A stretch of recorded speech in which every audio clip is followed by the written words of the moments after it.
നമസ്കാരം. പുതിയ ഒരു വീഡിയോയിലേക്ക് സ്വാഗതം. വീട്ടിൽ പ്രസവിച്ചാൽ എന്താ പോലീസ് പിടിക്കുമോ? അങ്ങനെ വല്ല നിയമവും ഉണ്ടോ എന്ന് പരിശോധിക്കാം. ഗർഭിണിയായി കഴിഞ്ഞാൽ ശരീരം തൻ്റേതാണെന്നും ശരീരത്തിൻ്റെ കാര്യത്തിൽ തീരുമാനമെടുക്കേണ്ടത് താൻ മാത്രമാണെന്നും പറയാൻ നമ്മുടെ നിയമങ്ങൾ സ്ത്രീകളെ അനുവദിക്കുന്നില്ല. അമ്മമാരുടെ അവകാശങ്ങൾ സംരക്ഷിക്കുന്നതോടൊപ്പം തന്നെ ഗർഭസ്ഥ ശിശുവിൻ്റെ അവകാശങ്ങൾ സംരക്ഷിക്കാനും രാജ്യത്ത് നിയമങ്ങളുണ്ട്. ലോകത്തെമ്പാടും നിയമങ്ങളുണ്ട്. അതിൽ പ്രധാനം ജീവനോടെ ജനിക്കാനുള്ള കുഞ്ഞിൻ്റെ അവകാശമാണ്. മാനസികമായും ശാരീരികമായും ആരോഗ്യത്തോടെ ജനിക്കാൻ ഓരോ കുഞ്ഞിനും അവകാശമുണ്ട്. അതുകൊണ്ട് തന്നെ ഗർഭത്തിലിരിക്കുന്ന കുഞ്ഞിനെ കരുതലോടെ കൊണ്ടു നടക്കേണ്ടത്, പരിപാലിക്കേണ്ടത് അമ്മമാരുടെ ബാധ്യതയാണ്. അത് മാതൃവാത്സല്യം കൊണ്ട് അമ്മമാർ കാണിക്കുന്ന ഔദാര്യമാണെന്ന് തെറ്റിദ്ധരിക്കേണ്ട. അങ്ങനെയല്ല. ഗർഭത്തിലുള്ള കുഞ്ഞിന് നിയമം നൽകുന്ന അവകാശം തന്നെയാണ്. ഇന്ത്യൻ ശിക്ഷാ നിയമത്തിൽ ഗർഭിണിക്കെതിരായ അതിക്രമങ്ങളെക്കുറിച്ച് പറയുന്ന വകുപ്പുകൾ സത്യത്തിൽ ഗർഭത്തിലുള്ള കുട്ടിയുടെ കൂടി സംരക്ഷണമാണ് ഉറപ്പുവരുത്തുന്നത്. 302 മുതൽ 316 വരെയുള്ള വകുപ്പുകളിലാണ് ഈ കാര്യങ്ങൾ പറയുന്നത്. 312 വകുപ്പ് പ്രകാരം ആരെങ്കിലും സ്വമേധയാ ഒരു സ്ത്രീയുടെ ഗർഭം അലസാൻ ഇടവരുത്തുന്നത് കുറ്റകരമാണ്. ഗർഭിണിയുടെ ജീവൻ രക്ഷിക്കാൻ ഗർഭം ഒഴിവാക്കേണ്ടത് അനിവാര്യമാണെന്ന് ഉത്തമ ബോധ്യമുണ്ടെങ്കിൽ മാത്രമേ ഗർഭഛിദ്രം നടത്താൻ പറ്റുകയുള്ളൂ. അല്ലാത്തപക്ഷം 3 വർഷം വരെ തടവ് ശിക്ഷ ലഭിക്കാവുന്നതാണ് ഈ കുറ്റം. അതുപോലെ ഗർഭത്തിൽ കുട്ടി അനങ്ങാൻ തുടങ്ങിയ ശേഷമാണ് ഗർഭം അലസിപ്പിക്കുന്നത് എങ്കിൽ 7 വർഷം വരെ തടവും ഒപ്പം പിഴയും ലഭിക്കും. സ്വന്തം നിലക്ക് ഗർഭം അലസിപ്പിക്കുന്ന ഗർഭിണിക്കും ഈ വകുപ്പ് ബാധകമാണ്. അതാണ് ശ്രദ്ധിക്കേണ്ട കാര്യം. ഗർഭസ്ഥ ശിശുവിന് മതിയായ പരിചരണം ഉറപ്പുവരുത്താതെ അലസമായ രീതിയിൽ ഗർഭം കൈകാര്യം ചെയ്യാൻ സ്ത്രീകൾക്ക് അവകാശമില്ല. ഇനി 311 വകുപ്പിൽ കുട്ടി അനങ്ങാൻ തുടങ്ങിയിട്ടുണ്ടെങ്കിലും ഇല്ലെങ്കിലും ഗർഭിണിയുടെ സമ്മതമില്ലാതെ ഗർഭം അലസിപ്പിച്ചാൽ ജീവപര്യന്തം തടവ് അല്ലെങ്കിൽ 10 വർഷം വരെയുള്ള തടവ് ശിക്ഷ ലഭിക്കാവുന്ന കുറ്റമാണ്. ഒപ്പം പിഴയുമുണ്ടാകും. അതേപോലെ 314 വകുപ്പ് പ്രകാരം ഗർഭം അലസിപ്പിക്കണമെന്ന ഉദ്ദേശത്തോടു കൂടി എന്തെങ്കിലും ഒരു പ്രവൃത്തി ചെയ്യുമ്പോൾ ആ പ്രവൃത്തിയുടെ ഫലമായി ഗർഭിണിയുടെ മരണം സംഭവിച്ചാൽ ആ പ്രവൃത്തി ചെയ്യുന്ന വ്യക്തിക്ക് 10 വർഷം വരെ തടവും പിഴയും ലഭിക്കും. ഇനി സ്ത്രീയുടെ സമ്മതമില്ലാതെയാണ് ആ കൃത്യം ചെയ്തതെങ്കിൽ ജീവപര്യന്തം തടവോ 10 വർഷം തടവോ ആണ് ശിക്ഷ. ഈ വകുപ്പനുസരിച്ച് മരണം സംഭവിക്കുമെന്ന് അറിയാതെയാണ് ആ കൃത്യം ചെയ്തത് എന്ന് വാദിക്കാൻ പറ്റില്ല. അറിയാതെ ചെയ്താലും പ്രതി കുറ്റക്കാരനായിരിക്കും. 315 വകുപ്പ് പ്രകാരം കുട്ടി ജീവനോടെ ജനിക്കുന്നത് തടയാനോ അല്ലെങ്കിൽ ജനനത്തോടെ കുഞ്ഞ് മരിച്ചു പോകുന്നതിനോ ഉദ്ദേശിച്ച് വല്ലതും ചെയ്യുന്നവർക്ക് 10 വർഷം വരെ തടവോ പിഴയോ അല്ലെങ്കിൽ തടവും പിഴയും ഒന്നിച്ചോ ലഭിക്കും. എന്നാൽ അനിവാര്യമായ സന്ദർഭത്തിൽ ഗർഭിണിയുടെ ജീവൻ രക്ഷിക്കാനെന്ന ഉത്തമ വിശ്വാസത്തിലാണ് അങ്ങനെ ചെയ്തതെങ്കിൽ പ്രശ്നമില്ല, അത് കുറ്റകരമാകില്ല. ഇനി 316 വകുപ്പിൽ കുറ്റകരമായ നരഹത്യയിലേക്ക് നയിക്കുന്ന ഏതെങ്കിലും പ്രവൃത്തി മൂലം ഗർഭസ്ഥ ശിശു മരിക്കുന്ന കേസിൽ പ്രതിക്ക് 10 വർഷം വരെ തടവ് ശിക്ഷയും പിഴയും ലഭിക്കും. ഉദാഹരണമായി, ഒരാൾ ഒരു ഗർഭിണിയെ വധിക്കാൻ ഉദ്ദേശിച്ച് ഒരു കൃത്യം ചെയ്യുന്നു. പക്ഷേ ഗർഭിണി പരിക്കുകളോടെ രക്ഷപ്പെടുന്നു. ഗർഭത്തിലുള്ള കുഞ്ഞ് ആ പ്രവൃത്തി മൂലം മരിച്ചു പോകുന്നു. ഈ കേസിൽ പ്രതിക്ക് ഈ വകുപ്പ് പ്രകാരമുള്ള ശിക്ഷ ലഭിക്കും. ഗർഭത്തിൽ അനക്കം തുടങ്ങിയ കുട്ടിയുടെ കാര്യമാണ് ഈ വകുപ്പ് പറയുന്നത്. 318 വകുപ്പ് അനുസരിച്ച് ജനിച്ച ശേഷമോ ഗർഭാവസ്ഥയിലോ മരിച്ച കുഞ്ഞിൻ്റെ മരണം മനഃപൂർവ്വം മറച്ചുവെച്ചാലും ശിക്ഷയുണ്ട്. 2 വർഷം വരെയാണ് ഈ കുറ്റത്തിന് ലഭിക്കാവുന്ന ശിക്ഷ. പിഴയും ഉണ്ടാവും. ഗർഭഛിദ്ര നിയന്ത്രണ നിയമം നിലവിൽ വന്ന ശേഷം അനിവാര്യമായ സന്ദർഭത്തിൽ കണിശമായ നിബന്ധനകളോടെ ഗർഭഛിദ്രം അനുവദിക്കുന്നുണ്ട്. അതേക്കുറിച്ച് വിശദമായ മറ്റൊരു വീഡിയോ ചെയ്യാമെന്ന് വിചാരിക്കുന്നു. ഇനി CRPC 416 വകുപ്പും ഗർഭിണിയോടും ഗർഭസ്ഥ ശിശുവിനോടും കാരുണ്യം കാണിക്കുന്നുണ്ട്. ഗർഭിണിയെ വധശിക്ഷയ്ക്ക് വിധിച്ചാൽ അത് നടപ്പാക്കുന്നത് നീട്ടിവെക്കണമെന്നാണ് ഹൈക്കോടതിയോട് ഈ വകുപ്പ് പറയുന്നത്. ഹൈക്കോടതിക്ക് ഉചിതമെന്ന് തോന്നിയാൽ വധശിക്ഷ ഇളവ് ചെയ്ത് ജീവപര്യന്തമായി കുറക്കാവുന്നതാണെന്നും ഈ വകുപ്പിൽ പറയുന്നു. ഗർഭസ്ഥ ശിശു ചില്ലറക്കാരനല്ല. ഗർഭത്തിലിരിക്കുമ്പോൾ തന്നെ കുഞ്ഞിന് ഒരുപാട് അവകാശങ്ങളുണ്ട്. അതൊക്കെ നമ്മുടെ നിയമപുസ്തകങ്ങളിൽ കൃത്യമായി എഴുതി വച്ചിട്ടുമുണ്ട്. ശരിക്കും ഗർഭശ്രീമാന്മാരും ഗർഭശ്രീമതികളുമാണ് ഈ കുഞ്ഞുങ്ങൾ. ലിമിറ്റേഷൻ ആക്റ്റിൽ, അതായത് പരിമിതി നിയമത്തിൽ, ഗർഭസ്ഥ ശിശുവിന് മൈനറായാണ് കണക്കാക്കുന്നത്. അതായത് ലിമിറ്റേഷൻ ആക്ട് എന്ന് പറയുന്നത് നിയമ നടപടികൾ സ്വീകരിക്കുന്നതിനുള്ള സമയപരിധി നിശ്ചയിക്കുന്ന നിയമമാണ്.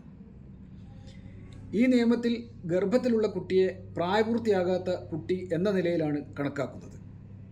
ഒരു മൈനറിന് ലഭിക്കുന്ന എല്ലാ അവകാശങ്ങളും ഗർഭസ്ഥ ശിശുവിനും ലഭിക്കുമെന്ന് സാരം. ഇന്ത്യൻ പിന്തുടർച്ചാവകാശ നിയമത്തിൽ 18 വയസ്സിൽ താഴെയുള്ളവരെ മൈനർമാരായാണ് കണക്കാക്കുന്നത്. അങ്ങനെ നോക്കുമ്പോൾ ലിമിറ്റേഷൻ ആക്ട് പരിഗണിച്ച് നോക്കുമ്പോൾ ഈ ഗർഭസ്ഥ ശിശുവും മൈനറായാണ് കണക്കാക്കപ്പെടുന്നത്. ഹിന്ദു പിന്തുടർച്ചാവകാശ നിയമത്തിൽ ഗർഭത്തിലുള്ള കുട്ടിയെ ജനിച്ച കുട്ടിയെ എന്ന പോലെ തന്നെയാണ് കാണുന്നത്. ജനിച്ചു കഴിഞ്ഞ കുട്ടിയുടെ എല്ലാ അവകാശങ്ങളും സ്വത്തിലുൾപ്പെടെ ഗർഭത്തിലുള്ള കുട്ടിക്കും ഉണ്ട്. സ്വത്ത് കൈമാറ്റ നിയമത്തിൽ, അതായത് ട്രാൻസ്ഫർ ഓഫ് പ്രോപ്പർട്ടി ആക്റ്റിൽ, ഇനിയും ജനിച്ചിട്ടില്ലാത്ത ഗർഭത്തിൽ വളരുന്ന കുട്ടിയുടെ പേരിലേക്ക് സ്വത്ത് ട്രാൻസ്ഫർ ചെയ്യാൻ പറ്റുന്ന വകുപ്പുകളുമുണ്ട്. ഭരണഘടന അനുശാസിക്കുന്ന അന്തസ്സോടെ ജീവിക്കാനും വ്യക്തി സ്വാതന്ത്ര്യത്തിനുമുള്ള അവകാശം ഗർഭത്തിലുള്ള കുട്ടികൾക്കും ബാധകമാണ്. സുപ്രീം കോടതി നിരവധി വിധികളിൽ ഇത് വ്യക്തമാക്കിയിട്ടുമുണ്ട്. 2009 സുചിത്ര ശ്രീവാസ്തവയും ചണ്ഡീഗഡ് അഡ്മിനിസ്ട്രേഷനും തമ്മിലുള്ള കേസിലാണ് സുപ്രീം കോടതി ഗർഭസ്ഥ ശിശുവിന് ആർട്ടിക്കിൾ 21 പ്രകാരമുള്ള അന്തസ്സോടെ ജീവിക്കാനും വ്യക്തി സ്വാതന്ത്ര്യത്തിനുമുള്ള അവകാശമുണ്ടെന്ന് വിധിച്ചത്. ഗർഭിണിയുടെയും ഗർഭസ്ഥ ശിശുവിൻ്റെയും ആരോഗ്യവും ജീവനും സംരക്ഷിക്കാൻ ഭരണകൂടത്തിന്, അതായത് സർക്കാരിന് ബാധ്യതയുണ്ടെന്നും ഈ കേസിൽ പരമോന്നത കോടതി വിധിച്ചു. ഉണ്ണികൃഷ്ണനും ആന്ധ്രാപ്രദേശും തമ്മിലുള്ള കേസിൽ ഗർഭിണിക്കും ഗർഭസ്ഥ ശിശുവിനും ശരിയായ രീതിയിലുള്ള ആരോഗ്യ പരിചരണവും വൈദ്യ ശുശ്രൂഷയും ലഭിക്കാനുള്ള അവകാശമുണ്ടെന്നും കോടതി വ്യക്തമാക്കി. സുചിത്ര ശ്രീവാസ്തവ കേസിലും അത് വ്യക്തമാക്കിയിരുന്നു. ഗർഭിണിയുടെയും ഗർഭസ്ഥ ശിശുവിൻ്റെയും ജീവനും ആരോഗ്യവും സംരക്ഷിക്കാൻ സർക്കാർ ബാധ്യസ്ഥമാണ്. തുടക്കത്തിൽ പറഞ്ഞതുപോലെ ഗർഭസ്ഥ ശിശുവിൻ്റെ അവകാശങ്ങൾ അമ്മയുടെ അവകാശങ്ങളോടൊപ്പം നിൽക്കണം. ഗർഭത്തിലുള്ള കുട്ടിയുടെ അവകാശങ്ങൾ അമ്മയുടെ അവകാശങ്ങളെ ഹനിക്കാൻ പാടില്ല. ഇതും ഈ പറഞ്ഞ സുപ്രീം കോടതി വിധികളിൽ വ്യക്തമാണ്.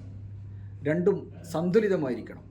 1975 അമേരിക്കയിൽ ഗർഭഛിദ്ര നിയമം നടപ്പാക്കിയപ്പോഴും ഗർഭപാത്രത്തിൽ ജീവൻ വെച്ച് വരുന്ന കുഞ്ഞിൻ്റെ അവകാശങ്ങൾക്ക് പ്രത്യേക പരിഗണന നൽകിയിരുന്നു. ഗർഭത്തിലുള്ള കുഞ്ഞിൻ്റെ അവകാശങ്ങൾ ഉറപ്പാക്കിക്കൊണ്ടാണ് ഗർഭഛിദ്രവുമായി ബന്ധപ്പെട്ട നിയമങ്ങൾ ഇന്ത്യ ഉൾപ്പെടെയുള്ള രാജ്യങ്ങളെല്ലാം നടപ്പാക്കിയിരിക്കുന്നത്. ഇന്ത്യയിൽ കർശനമായ നിയന്ത്രണങ്ങളോടെയാണ് ഗർഭഛിദ്ര നിയമം, അതായത് medical termination of pregnancy act കൊണ്ടുവന്നിരിക്കുന്നത്. നമ്മുടെ കോടതികളിലെത്തുന്ന ഗർഭഛിദ്രവുമായി ബന്ധപ്പെട്ട കേസുകൾ പരിശോധിച്ചാൽ ഇക്കാര്യം മനസ്സിലാകും. അമ്മമാരുടെ അവകാശങ്ങൾ സംരക്ഷിക്കുന്നതോടൊപ്പം തന്നെ നീതിപീഠങ്ങൾ പലപ്പോഴും ഗർഭസ്ഥ ശിശുവിൻ്റെ അവകാശങ്ങൾ കൂടി സംരക്ഷിക്കുന്നതിൽ പ്രത്യേകം ശ്രദ്ധ പതിപ്പിക്കുന്നുണ്ട്.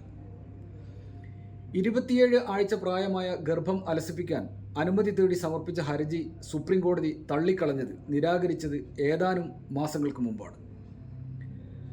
അനിവാര്യമായ കാരണങ്ങളാൽ 24 ആഴ്ച വരെ പ്രായമുള്ള ഗർഭം അലസിപ്പിക്കാൻ മാത്രമേ നിയമം അനുവദിക്കുന്നുള്ളൂ. ഗർഭസ്ഥ ശിശുവിനോ അമ്മയ്ക്കോ ഏതെങ്കിലും തരത്തിലുള്ള അപകടം സംഭവിക്കാൻ സാധ്യതയുള്ള ഘട്ടങ്ങളിൽ മാത്രം, അതും വിദഗ്ധമായ ഒരു മെഡിക്കൽ ബോർഡിൻ്റെ ശുപാർശ പ്രകാരം മാത്രമേ 24 ആഴ്ച കഴിഞ്ഞാൽ ഗർഭഛിദ്രം അനുവദിക്കുന്നുള്ളൂ. ഈ കേസിൽ ദാരിദ്ര്യമാണ് പ്രശ്നമെങ്കിൽ പ്രസവത്തിൻ്റെ ചെലവ് വഹിക്കാൻ സർക്കാരിനോട് ആവശ്യപ്പെടുകയാണ് കോടതി, സുപ്രീം കോടതി ചെയ്തത്. മാതാപിതാക്കൾക്ക് വേണമെങ്കിൽ കുഞ്ഞ് ജനിച്ചു കഴിഞ്ഞാൽ കുഞ്ഞിനെ ദത്ത് നൽകാൻ ശ്രമിക്കാമെന്നും കോടതി നിർദ്ദേശിക്കുകയാണ്. ഗർഭധാരണവും പ്രസവവും സ്വാഭാവികമായി നടക്കുന്ന കാര്യങ്ങളാണെന്ന് പ്രചരിപ്പിക്കുന്ന ഒരു കൂട്ടർ വ്യാപകമായി രംഗത്തുണ്ടെന്ന് മനസ്സിലാക്കിയാണ് ഈ വിഷയം ചർച്ചക്കെടുത്തത്. അക്യൂപങ്ക്ചർ ചികിത്സ എന്ന പേരിലാണ് ഈ വിഭാഗം രംഗത്തുള്ളത് എന്നാണ് മനസ്സിലാകുന്നത്. തിരുവനന്തപുരത്ത് ഈ അടുത്ത് പ്രസവത്തിനിടെ അമ്മയും കുഞ്ഞും മരിച്ച സംഭവത്തിൽ ഈ അക്യൂപങ്ക്ചർ ചികിത്സയും അതിനു പിന്നിൽ പ്രവർത്തിക്കുന്നവരും പ്രതിസ്ഥാനത്ത് വന്നിരുന്നതായി നമുക്കറിയാം. അവർക്കെതിരായ കേസിൽ അന്വേഷണം തുടരുകയാണ്. ഇപ്പോൾ വീട്ടിലെ പ്രസവത്തിൻ്റെ പോരിശ പറഞ്ഞ് സോഷ്യൽ മീഡിയയിൽ പ്രചരിക്കുന്ന പോസ്റ്റിൻ്റെ ഉടമസ്ഥയായ സ്ത്രീയും അക്യൂപങ്ക്ചർ ചികിത്സയാണ്. അവരുടെ പോസ്റ്റിൽ തന്നെ അവരത് വ്യക്തമാക്കുന്നുണ്ട്. ഈ ചികിത്സ തന്നെ നിയമവിരുദ്ധമാണ്.